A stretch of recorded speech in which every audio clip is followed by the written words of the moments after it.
Halo, Halo. selamat datang di channel kami. Di video kali ini, kami mau share perjalanan trip kami ke Jepang sebelumnya. Oke, nah jadi kita pengen cerita gimana sih pengalaman kita kemarin, mulai dari flight, makanan, itinerary, dan lain-lain. Kami sekarang sudah ada di Jakarta, teman-teman. Jadi kurang lebih udah sekitar seminggu dan kita udah fokus juga ya ke kegiatan seperti biasanya, kerja dan lain-lain gitu. Nah, sebelum nanti kita move ke vlog lainnya gitu ya, kita pengen nih share terkait pengalaman kita di trip Jepang kemarin nih, baru-baru ini. Betul. Jadi ini adalah trip Jepang kedua kali kami gitu ya. Jadi dulu di tahun 2024 kita juga udah pernah ke Jepang dan kita suka banget sama negaranya. Makanya kita datang lagi ke Jepang nih, yang kedua kali. Iya, makanya kita akhirnya plan lagi untuk balik ke Jepang dan alhamdulillah kesampaian gitu kemarin. Nah, tentunya ada yang berbeda gitu ya teman-teman dari trip pertama kita dan trip Jepang kedua. Oleh karena itu, hari ini kita mau share nih beberapa hal beberapa hal dari trip kita kemarin. Nah, jadi langsung aja ya teman-teman. Yang pertama mungkin kita mau bahas soal flight. Nah, jadi boleh di-share kita kemarin flightnya apa, terus gimana so far? Oke, terkait dengan flight, ke Jepang tahun ini kita berangkatnya naik Japan Airlines. 2 tahun lalu kita naiknya Cathay Pacific. Jadi kalau mau di-compare sih sebenarnya kalau personal preference nih, Dek. Kalau abang sih sebenarnya lebih suka naiknya Cathay Pacific. Okay. Karena kemarin kayaknya kalau kita naik yang Japan Airlines itu kan dari Jakartanya ke Jepang itu direct flight. Jadi kita sekitar 7,5 jam itu langsung dari Jakarta ke Jepang. Nah itu capek banget sebenarnya. Nah kalau yang si Cathay Pacific, kita kan sempat ada transit di Hong Kong. Yeah. Jadi transit di Hong Kong itu sebenarnya lumayan lah, nggak terlalu berasa. Jadi ada turun pesawat, kita sempat bisa jalan dulu ya kan. Nah jadi nggak terlalu berasa lah. Jadi yang pertama mungkin plusnya adalah Cathay Pacific tuh nggak terlalu berasa capek. Nah yang kedua mungkin kalau kemarin compare lebih ke makanan sih ya. Jadi kalau makanan kayaknya Cathay Pacific lebih better sih. Bukan yang nggak enak ya Japan Airlines, cuman kayaknya secara menu makanan tuh lebih masuk sih kalau dari yang Cathay Pacific gitu. Dua ini sih. Jadi kalau abang mungkin jawabannya ya lebih prefer ke Cathay yang 2 tahun lalu kita berangkat ke Jepang. Iya. Kamu gimana? Mungkin nambahin sedikit. Sebenarnya ada beberapa aspek ya di flight itu. Jujur susah kalau disuruh milih. Ya, betul sih. Plus minus lah sebenarnya. Plus minus. Nah kalau aku pribadi justru lebih suka yang direct gitu karena hemat waktu, nggak perlu transit gitu. Jadi kayak sama-sama pegel aja sih, kayak kan satunya pegel nunggu, satunya pegel di pesawat gitu. Tapi setuju kalau dari sisi makanan lebih prefer Cathay Pacific gitu.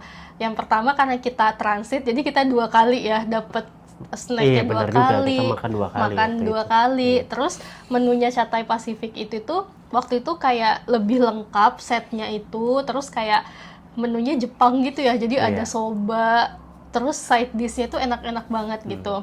Betul sih, betul sih. Nah kalau misalnya yang Japan Airlines tuh agak mirip kayak waktu kita Singapore Airlines yang ke Korea, jadi kayak yang nasi gitu kan, nasi biasa kayak kita di Garuda gitu kan. Terus sama ini kayak waktu kita yang Jepang pertama kali itu sempat kena delay. Ya kan, karena waktu itu kita berangkatnya tengah malam, enggak di Jakarta. Jadi di Jakarta kena delay sampai di Hongkongnya jadi mepet. Iya, jadi kita berangkatnya tengah malam. Hujan lebat waktu itu, jadi kita delaynya tapi nggak lama, 1 jam apa 2 jam. Tapi kita dapat complimentary voucher makan di bandara gitu, satu orang 150.000 ya, lumayan lah buat ngopi malam-malam waktu itu. Itu sih ya so far. Kalau dari segi pelayanan sama-sama bagus, sama-sama ramah, helpful gitu ya. Jadi ya silahkan dipilih menurut preferensi Ya, masing-masing. again ini kan preferensi kita ya, jadi kan belum tentu sesuai juga sama yang lain. Ya. Cuman kalau dari sisi kita kurang lebih seperti itu guys. Oke, nah yang kedua kita mau bahas soal penginapan. Jadi baik waktu kita tahun 2024 sama yang sekarang itu kita sama-sama pesan di Airbnb gitu ya. Jadi kita bukan hotel, kita itu Airbnb gitu. Pertama dari sisi harga itu juga lebih murah sedikit ya. Kalau kita misal compare dengan spek yang sama gitu, lebih murah di Airbnb gitu. Terus yang kedua di Airbnb itu kalau kita long stay lebih dari 7 hari itu ada diskonnya lumayan gitu. Nah, terus mungkin dari sisi lokasi, Oke. yang tahun 2024 sampai yang sekarang gimana lokasinya? Kalau 2024 itu kan kita kayaknya nggak di mungkin ini again preferensi ya. Jadi kalau teman-teman yang udah sering ke Jepang itu kan sebenarnya tahu Jepang tuh punya banyak line kereta gitu kan. Karena mayoritas kalau kita mau kemana-mana tuh sebenarnya kan pasti kita transportasinya naik kereta. Nah, yang pertama abang lupa sih daerahnya ya. Tapi yang jelas lupa juga sih. yang pertama itu kita nggak nginepnya nggak di daerah yang JR Line. Waktu itu Joban Line. Kalau nggak salah Joban Line lah. Joban Line tuh nggak JR ya? Kayaknya enggak deh. Beda. Nah intinya bukan yang JR Line ya. Kalau teman-teman tahu JR Line itu yang hijau yang ngelingker itu tuh ibaratnya center line-nya, metro line-nya metro line-nya Jepang. Nah kita yang pertama nggak di situ. Lokasinya tapi juga masih dekat dengan stasiun. Deket banget. Nah, tapi yang kedua, yang baru banget nih kita ke Jepang, itu kita nginepnya di daerah yang namanya Sugamo. Nah, Sugamo itu masih masuk ke JR Line. Nah, jadi lokasi dari stay-nya dari stasiun juga nggak terlalu jauh. Jadi sebenarnya secara jarak lumayan lah, mirip lah yang 2024 sama yang sekarang. Cuman mungkin strategis aja sih, posisinya lebih strategis yang posisinya lebih strategis aja buat yang baru-baru ini ya, karena di Sugamo itu udah masuk ke JR Line, jadi mau ke tempat-tempat yang familiar, yang turisti itu lebih gampang.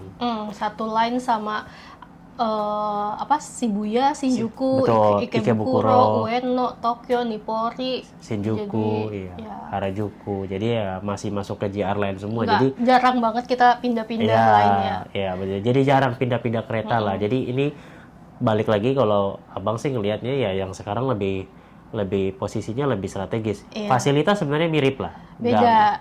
Oh beda ya? Beda, karena kalau yang di kedua ini ada kitchen setnya. Oh iya. Tapi nggak kepake juga. Walaupun nggak kepake, gitu. Iya. Toiletnya juga lebih lega yang kedua ini. Ya kurang lebih gitu sih kalau aku. Tapi bersih gitu sama aja. Kurang lebih gitu, kalau abang memang lebih prefer yang si Sugamo sih. Ya.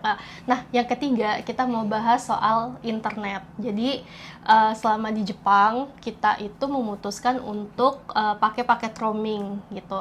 Kita pakai paket roaming, langsung kita belinya dari aplikasi gitu. Sebelumnya kita pakai eSIM ya tahun 2024. Itu secara harga lebih murah. Kalau eSIM itu mungkin nggak nyampe 200.000 per orang gitu, dan itu tapi terbatas banget, jadi kuotanya 1 giga per hari. Nah, jadi kita memang pakainya tuh yang penting-penting banget, kayak misalnya WhatsApp gitu ya. Kita ya nggak bisa buka sosmed karena hemat-hemat kuota. Betul. Sama kalau kita mau kayak upload foto gitu-gitu, malam tuh biasanya pakai wifi di hotel atau di penginapan. Nah, kalau yang sekarang kita akhirnya beli paket roaming, itu harga 300 ribuan per orang. Nah, tapi kuotanya tuh cukup banyak.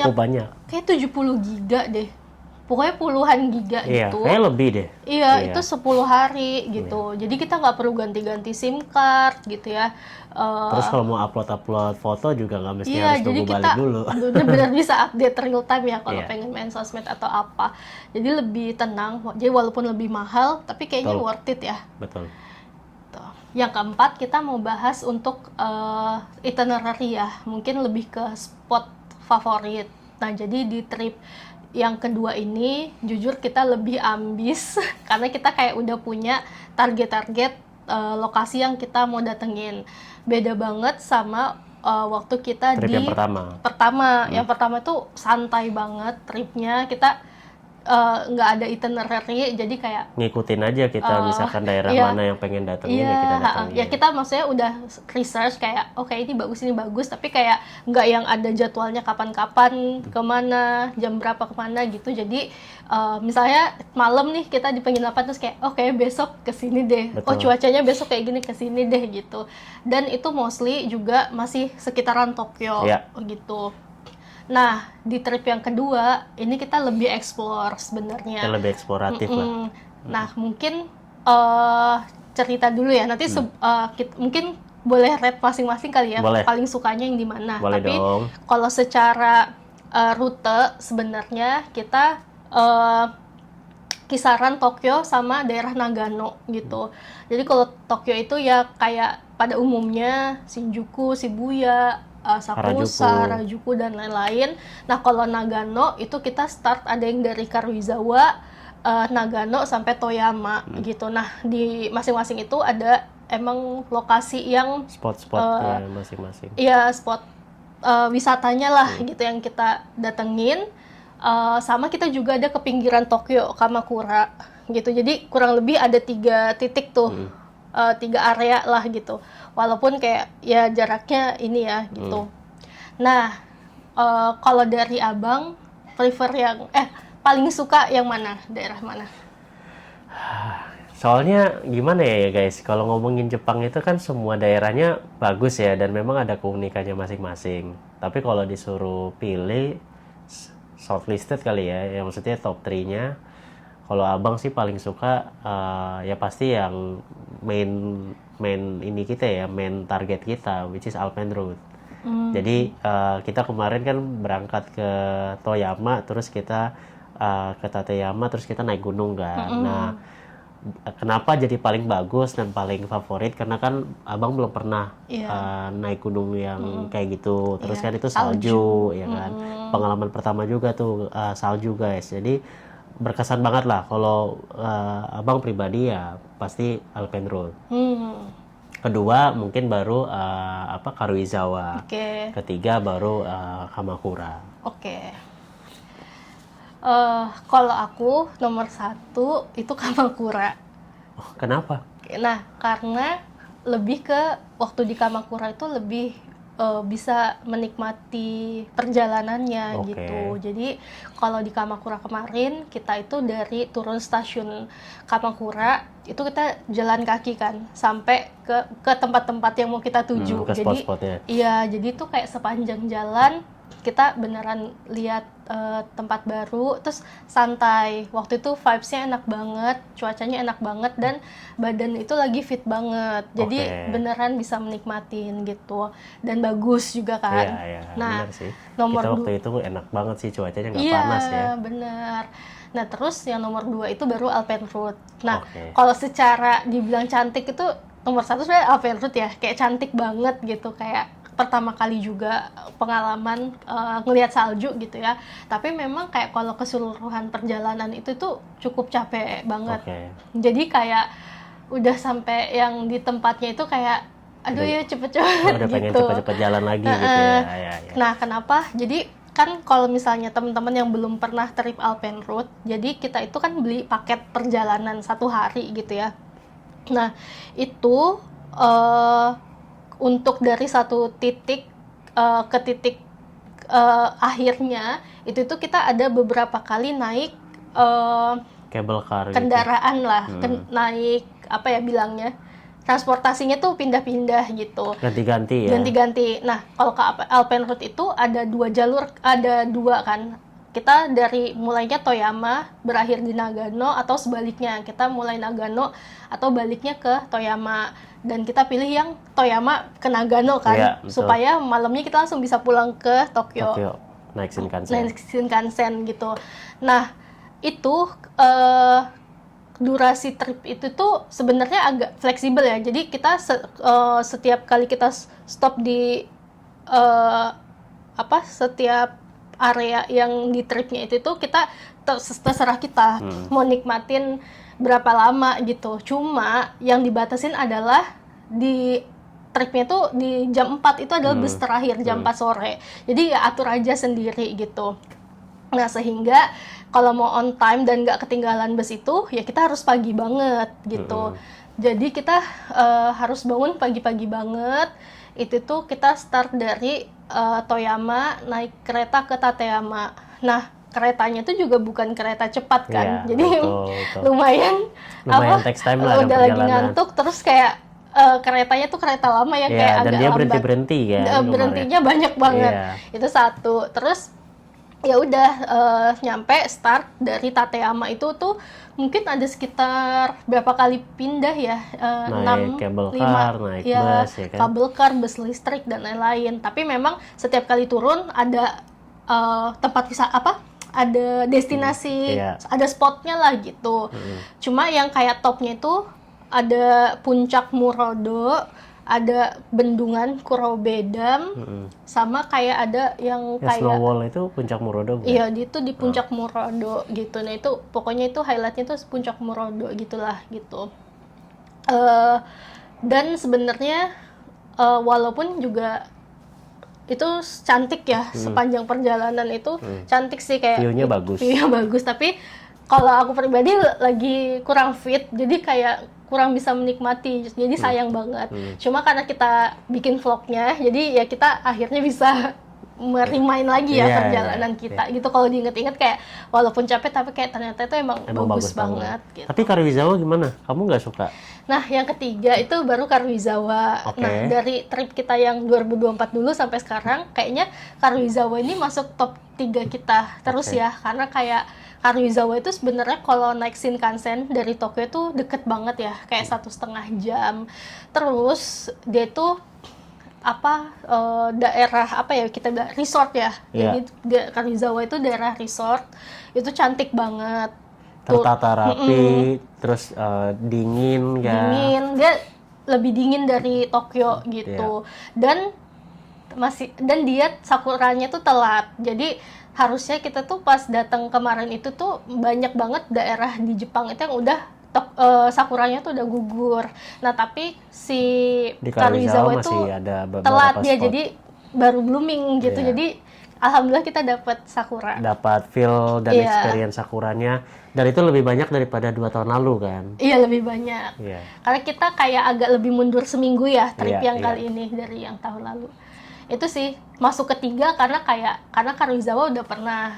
Jadi yang 2, yang tadi kan Benar-benar baru. gitu. Oke, make sense. Nah, ya selanjutnya kita mau bahas soal makanan.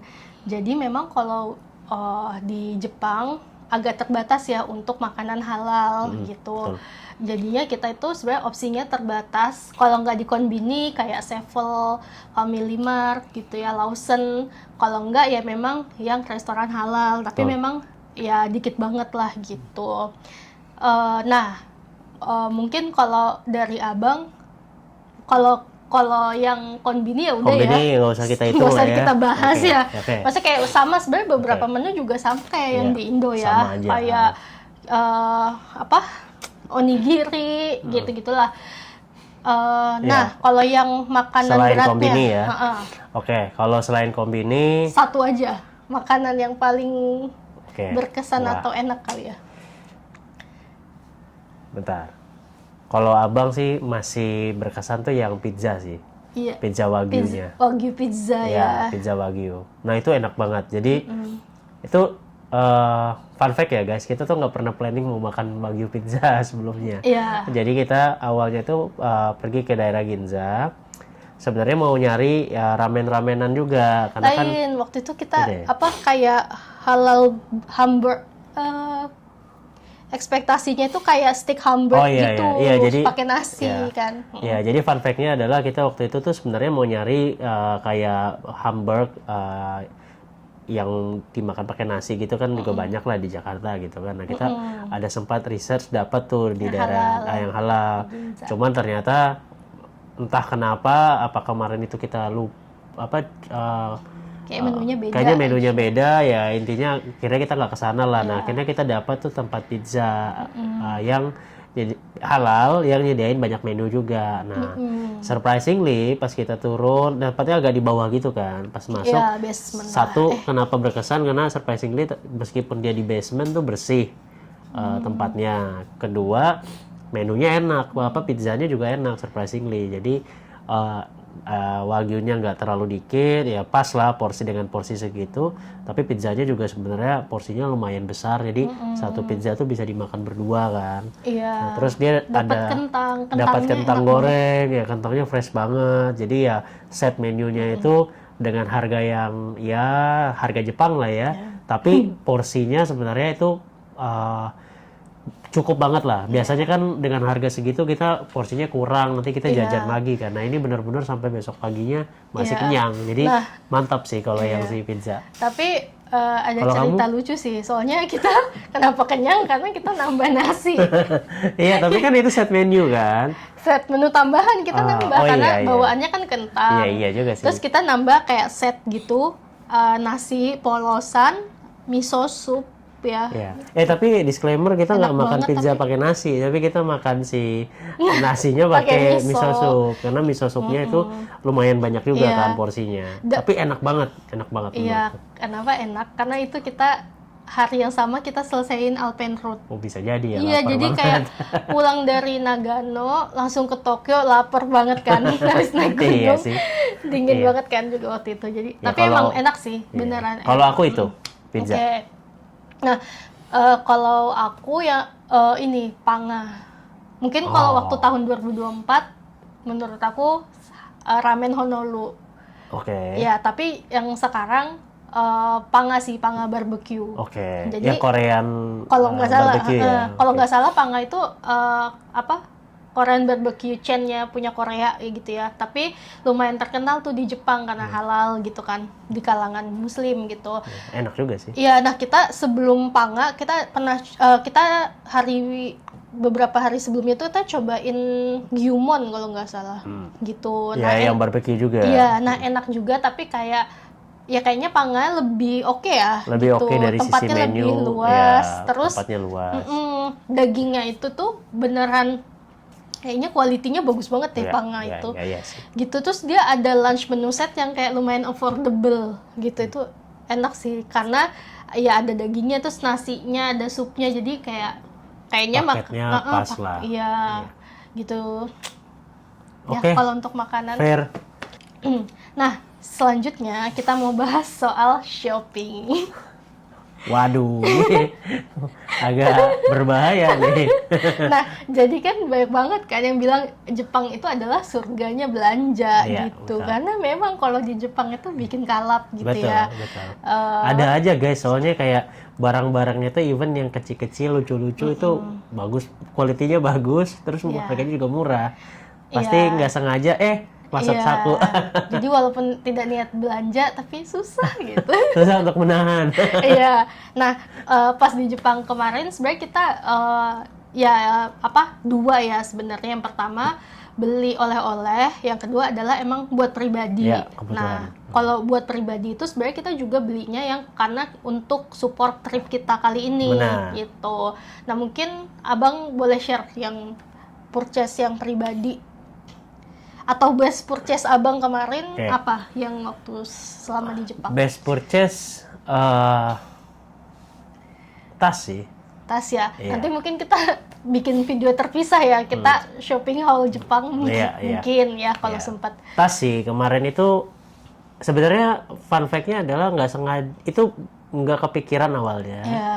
Yang kepikiran kan hal yang lain. Iya. Tapi kenapa jadi best purchase? Karena ternyata pada saat itu hampir hari terakhir hari terakhir kita nggak ada planning kan. Dan akhirnya kita coba lihat, ada sempat jalan, terus kita lihat ada kepikiran lah, kita pengen coba lihat tokonya. Jadi tas porter ya kan. Kayak apa ya, kayak yang kita cuma bisa beli di Jepang, terus kayak tapi bisa dipakai terus gitu ya. Betul. Jadi pas ke sana lihat, terus dapat tas yang sebenarnya Abang tuh udah mikirin gitu loh, pengen tas yang modelnya tote bag kayak gitu. Oh gitu. Ya. Cuman karena satu dan dua hal, karena kan abang juga punya tas kerja kan, jadi ini buat peruntukannya sebenarnya tas ini Tas kerja. dibeli buat kerja sih, Iya. jadi udah ada tas kerja, cuman emang kepikiran pengen punya yang modelnya tote Iya. bag. Nah pas kemarin lihat ternyata dapat banget yang secara fungsi, bentuk itu suka sesuai dengan jadi sesuai banget dengan ekspektasi lah, makanya ya best purchase abang tas. Oke. Nah, sebenarnya aku juga sama. Oh, yang tas porter juga? Iya, tas porter juga. Cuma kalau aku belinya yang daily bag ya. Jadi muatnya itu iPad, kamera gitu. Jadi buat hari-hari gitu. Nah, kenapa akhirnya kita beli tas ini gitu ya. Jadi kan ya karena kita lagi di Jepang, jadi kayak algoritma sosmed kita kayaknya munculnya tuh kayak Jepang mulu kan, termasuk kayak yang rekomendasi barang yang di Jepang gitu-gitu. Terus kayak muncul mulu porter itu kan. Dulu kita juga Jadi salahkan algoritma guys. Jangan salahkan kita. orang marketing yang termakan iklan. Nah, jadi muncul mulu tuh. Terus riset juga kan. Ya intinya kalau dari riset tuh ya harusnya ya tas porter itu awet. Ya. Terus kan bahannya kan nylon ya. Iya. Jadi kita nggak yang bukan kayak leather, Nggak takut Iya, pakainya. Gitu. nggak takut makanya, jadi kayak beneran enak banget lah gitu. Dan katanya kan kayak craftsmanship-nya Jepang, Iya. durable lah Iya. gitu. Dan kalau kita compare dengan harga yang ada di Indo, jauh banget sih. Ya, Iya. selisihnya. Iya, jadi Jadi ya dan termasuk ini good juga deal lah. good deal lah. Jadi ya kalau porter sendiri sebenarnya dia mid range lah ya, kayak bukan yang mahal kayak tas branded luxury gitu, tapi kualitasnya bagus gitu, worth the price lah gitu. Oke, lanjut. Nah selain itu nanti mungkin kita spillnya di another video ya, Iya, yang boleh. barang yang kita beli Iya. gitu. Biar lebih lengkap, biar teman-teman nggak penasaran kita beli Iya. apa. Sekalap apa kita di Jepang. Nah, terus untuk oleh-oleh. Iya. Nah, jadi kalau untuk oleh-oleh itu ini kita juga improve dalam artian waktu kita pertama kali ke Jepang itu kita banyak belinya tuh di Donki ya. Kan Donki itu gede ya, kayak lantainya banyak. Palu gada, apa aja ada dari makanan segala macam gitu. Nah, ternyata justru kalau mau murah, kalau kayak makanan, skincare gitu-gitu, belinya di drugstore. Itu tuh beneran kayak 30-50% lebih murah dan tax free juga gitu. Dan nggak perlu antri desak-desakan juga sih kayak di Donki gitu sih. Nah, jadi itu satu tipsnya. Terus yang kedua Uniqlo ya. Kayaknya Uniqlo GU itu tuh wajib sih di visit ya, waktu buat beli oleh-oleh atau buat sendiri juga worth it banget. Iya. Karena apalagi kita datang pas Golden Week ya, kayak Masih dapat Golden banyak Week promo. jadi di sana itu kalau Golden Week diskon, Banyak promo. banyak promo gitu sih. Sama ada beberapa barang di Uniqlo itu yang emang kayaknya nggak ada di Indo ya. Iya. Gitu. Abang juga dapat celana kan? Dapat. Ya, tapi ya nggak tahu ya, abang nyadarnya adalah di Uniqlo di Jepang itu kalau lagi promo tuh juga uniknya adalah itu di setiap store-nya itu promonya beda-beda. Oh iya Ya, benar. jadi kalau misalkan nih kita lagi ketemu Uniqlo di Shinjuku, Iya. promonya A. Itu kalau kita pergi ke Uniqlo di tempat lain, misalnya di Ikebukuro misalnya, itu beda promonya. Jadi ya memang pintar juga sih, maksudnya jadi dibikin promonya beda-beda, jadi memang ada plus minusnya lah Iya. di lokasi masing-masing. Jadi Tapi secara rata sebenarnya harganya emang murah iya. banget sih. Sama kemarin kita dapat ini tas Carefree tote bag bagus. Yes, dengan purchase berapa dapat. Dan Iya. semua free-nya Uniqlo itu nggak pernah jelek gitu loh kualitasnya. Iya. Bisa Ya, kepake terus. Iya, kayak di travel kali ini kan kita pakai 2 duffel bag. Itu tuh gratisan Uniqlo ya. Iya. Gila, kepake banget. Gitu. Sip, lanjut next. Ngomong-ngomong soal shopping, mungkin ada yang nanya selama di Jepang kita paymentnya pakai apa sih gitu. Mostly kita pakai apa?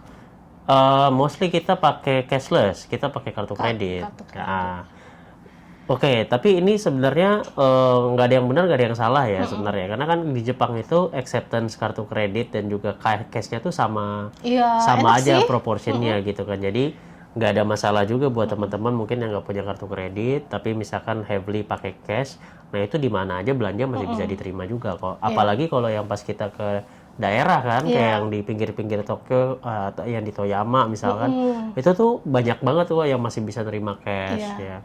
Jadi aman aja mau kartu kredit atau mau pakai cash. Iya, kalau kita kemarin kayak kalau nominalnya agak gede gitu ya, misalnya kayak belanja oleh-oleh, belanja barang, atau makan yang di resto yang kayak harganya lumayan, nah itu pakai kartu kredit.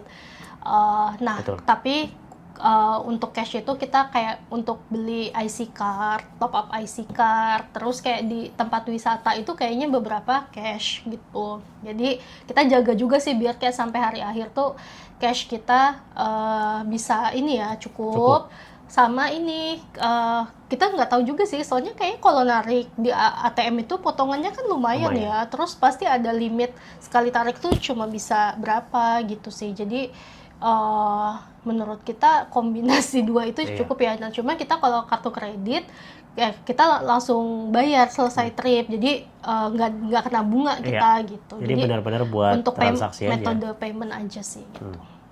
Ya tapi again nggak ada masalah guys, jadi tetap kalau misalkan yang mungkin modelnya kalau kayak budget travel gitu ya, yang memang teman-teman juga udah budgeting, ya akan lebih gampang juga sebenarnya pakai cash sih, soalnya kan jadi tahu nih berapa sih yang harus di-spend setiap hari gitu kan, buat makan, buat transport, jadi again nggak ada masalah. Kita dulu yang pas pertama 2024 itu justru debit card sama cash. banyakan cash malah. Iya, banyakan jadi cash. debit itu cuma ya kalau itu aja, ada yang di luar plan gitu ya. Itu cuma kayaknya kalau debit card itu agak sering bermasalah ya. Maksudnya kayak gagal ya kayak gitu sih. Jadi makanya kita akhirnya decide untuk pakai CC sih yang kedua ini, dan emang beneran lebih smooth ya. Lebih smooth dan lebih gampang sih. Nah, selanjutnya kita mau bahas soal outfit. Nah, kita itu sebenarnya 3 tahun belakang ini trip-trip kita itu tuh selalu nargetin musim semi gitu, karena menurut kita secara cuaca itu tuh paling ini ya, paling pas lah buat kita gitu, karena kita itu nggak kuat dingin gitu, jadi kayak kalau winter nggak deh gitu. Betul. Nah, tapi musim semi itu juga sebenarnya masih dingin gitu ya. Jadi kita nggak mau dingin banget, nggak mau panas banget. Nah, menurut kita musim semi itu yang paling pas, pemandangannya cantik, cuacanya masih oke, suhunya gitu. juga masih cocok lah sama kita. Iya. Gitu kan. Nah, sebagai orang yang nggak kuat dingin, jadi kita tuh ya pasti bawa jaket ya, pasti bawa jaket. Nah, cuma ya kayak kita pakaian di Jakarta aja sih ya, kayak baju-baju kayak gini terus kayak plus jaket udah gitu. Nah, cuma mungkin yang agak beda adalah di trip ini tuh kan kita ada ke Alpenrode ya. Jadi betul. Makanya kita ada shopping kemarin tuh salah satunya untuk beli outfit buat kayak outfit winter gitu ya buat Alpenrode. Mungkin mau cerita outfit winternya? Yes, ya sebenarnya outfit winternya nggak yang gimana-gimana guys. Intinya kan, dan kita kan juga memang cuman di kebutuhannya untuk pergi ke si Alpenrode yang 1-2 hari lah ya. Nah, jadi kalau di sisi kita ya tadi yang paling penting kan kita harus ada jaket yang proper tuh. Jadi kita beli jaket lah, jaket yang lumayan tebal, yang lumayan bagus, tapi nggak yang mahal-mahal banget juga. Terus kedua sepatu, soalnya kita butuh juga, karena kan di tempat-tempat seperti itu dan cuacanya kan kadang-kadang juga kita nggak tahu nih, kadang hujan atau apa. Nah, ya kemarin juga sempat beberapa hari kita kehujanan kan di Tokyo kan, jadi kita cari sepatu yang anti air juga, yang Gore-Tex. Nah, jadi ya menyesuaikan lah dengan kebutuhan itu sih. Iya, betul. Nah, ya kalau ngomongin outfit tuh kan dari ujung rambut sampai ujung kaki, termasuk sepatu. Menurut aku tuh ini juga tips yang mau travel ke Jepang ya. Jadi kan ya dikenal lagi tuh kalau travel ke Jepang itu pasti kita langkah kakinya tuh banyak ya, bisa di atas 15.000 gitu, bisa 20.000 sehari gitu, karena emang banyak banget destinasi yang bisa dikunjungin dan kayak bisa jalan kaki gitu. Jadi sepatu atau alas kaki tuh jadi penting banget, cari yang nyaman. cari yang nyaman, terus Anti supaya kakinya air. anti air, supaya kakinya nggak sakit gitu. Nah kita kemarin pas hari pas hari ketiga ya, kita kan yang mau ke Alpenrute itu kita beli sepatu kan Salomon gitu, dan itu Gore-Tex gitu. Tapi surprisingly ternyata bukan cuma buat naik gunung ya, jadi kayak Dipakai emang nyaman jalan banget. biasa juga di Iya. kota juga masih Iya, enak. jadi setelah Alpenrute akhirnya kita lanjutin pakai sepatu itu sampai akhir trip, kita pakai itu terus. Iya, betul. Gitu ya. Ya mungkin tipsnya kayak gitu buat teman-teman ya, atau yang mungkin udah punya sepatu biar nggak ribet misalkan, atau pengen pergi biar nggak ribet pengen pergi ke beberapa tempat. Ya kalau memang udah ada sepatu yang Gore-Tex, ya mungkin dari awal berangkat udah bisa pakai sepatu Gore-Tex. Karena cuaca kan kita nggak tahu nih, kadang-kadang hujan, kadang-kadang dingin panas ya kan. Jadi ya punya sepatu yang anti air tuh penting sih. Kalau kemarin cuacanya tuh nggak tentu sebenarnya bisa lihat perkiraan cuaca, cuma pergantian cuaca hari ke harinya itu tuh kayak signifikan Drastis banget, ya. Hari ini cerah banget, tiba-tiba besok hujan deras, besoknya lagi mendung. Ya kayak gitu tuh, setiap area juga beda-beda cuacanya gitu. Kita juga sempat kayak di perkiraan cuaca itu katanya cuma mendung kan, ternyata hujan. Nah jadi penting bawa payung. Yes, betul, payung. Next. Oke. Nah, terakhir adalah transportasi. Nah, transportasi ini di luar pesawat ya. Jadi kayak selama kita di Jepang, itu sebenarnya kita pakai apa sih gitu. Mungkin mau share? Yes, buat teman-teman yang belum pernah ke Jepang, udah pasti butuh lah tahu kalau di Jepang itu kan main transportation-nya itu adalah kereta. Nah, kalau di Jepang biasanya tuh kita dari awal turun pesawat di airport gitu kan, itu udah ada tuh dikasih ibaratnya rambu-rambu lah untuk beli yang namanya Suica Card. Ya jadi penting buat teman-teman punya IC Card. Nah IC Card itu ya intinya kayak kartu, kalau di Jakarta kayak kartu flash, e-money gitu ya, yang teman-teman bisa pakai untuk naik kereta dan transportasi umum yang ada di sana. Ya, tapi mostly kan pasti naiknya kereta lah ya. Jadi harus pakai IC card. IC card itu bisa di top up di 7-Eleven, di kalau convenience store yang ada di sana, atau bisa juga nanti di station. Di station tuh udah ada mesinnya, guys. Ada yang nanti mesin tulisannya charge. Nah, itu teman-teman bisa tinggal taruh kartunya, mau pakai cash atau pakai kartu kredit itu bisa buat top up. Gitu sih. Iya. Nah, jadi ada dua kalau kita kemarin. Jadi yang lokalnya, misalnya di Tokyonya, sama yang pas pindah kota gitu. Nah, pas pindah kotanya kita pakai Shinkansen gitu, kereta cepat. Nah, Shinkansen itu kita beli yang 7-day pass. Jadi bisa dipakai 7 hari gitu. Kita aktifinnya di hari kedua. Karena kita hari kedua itu udah ke Karuizawa kan. Gitu. Nah itu bisa bolak-balik selama itu masih rute yang kita beli gitu. Jadi kita belinya itu yang Hokuriku Art Pass namanya. Dia itu yang dari kayak Tokyo, Nagano, Kanazawa sampai kayak ujung terakhirnya itu Kanazawa. Nah kalau yang mau ke Osaka, Kyoto itu bisa nanti Kanazawa nyambung lah transportasi lain gitu. Nah tapi kita kayaknya belum nyampe lah untuk yang Kyoto Osaka gitu. Jadi paling jauhnya di Toyama. Nah itu worth it banget sih sebenarnya, karena kalau misalnya nggak beli pas yang long gitu, sekali Shinkansen itu tuh cukup mahal ya, kayak bisa sejuta lebih gitu. Jadi mending kalau emang yang kalau mau bolak-balik lama segala macam itu tuh pakai yang pas. Nah kalau nggak salah Shinkansen tuh ada yang 5 hari, ada yang 7 hari dan seterusnya gitu. Gitu sih. Apa tadi namanya? Hokuriku Art Pass. Hokuriku Art Pass. Nanti kita tulis. Ya, gitu. Nah, terus kalau yang di dalam kotanya itu ya selain kereta ada bus juga. Kita dulu kan misalnya kayak yang 2024 ke Fuji ya, Kawaguchiko itu naik bus kan. Yeah. Cuma di sana kalau kita prefernya kereta ya, kayaknya lebih ini, karena kalau di sana bus agak lama ya. Iya, nunggunya juga lama. Tapi sama nyetirnya juga di sana sangat hati-hati kan gitu. Beda lah sama kita yang terbiasa dengan driver kecepatan di Jakarta, ya kan? Ngantuk banget ya kalau kayak gitu lama. gitu. Dan di sana taksi mahal banget ya. Jadi tolong di-plan banget rutenya biar kayak jangan sampai kita harus terpaksa naik taksi gitu. Betul. Nah, tambahan satu lagi, transportasi bandara gitu. Biasa kan kayak itu tuh yang cukup jauh tuh sama penginapan gitu. Nah, kita baik yang di tahun 2024 sama yang sekarang, itu kita naik Skyliner.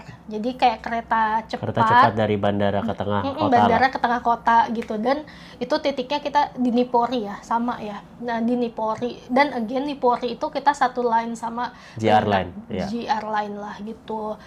Itu kayaknya 200 ribuan deh Per orang. per orang buat itu ke bandara atau sebaliknya. Kurang lebih tuh teman-teman cerita kita. Maafkan kalau agak panjang ya. Jadi kalau mau ada pertanyaan juga boleh tulis di kolom komentar. Oke, sampai jumpa di video selanjutnya. Dadah. Bye-bye.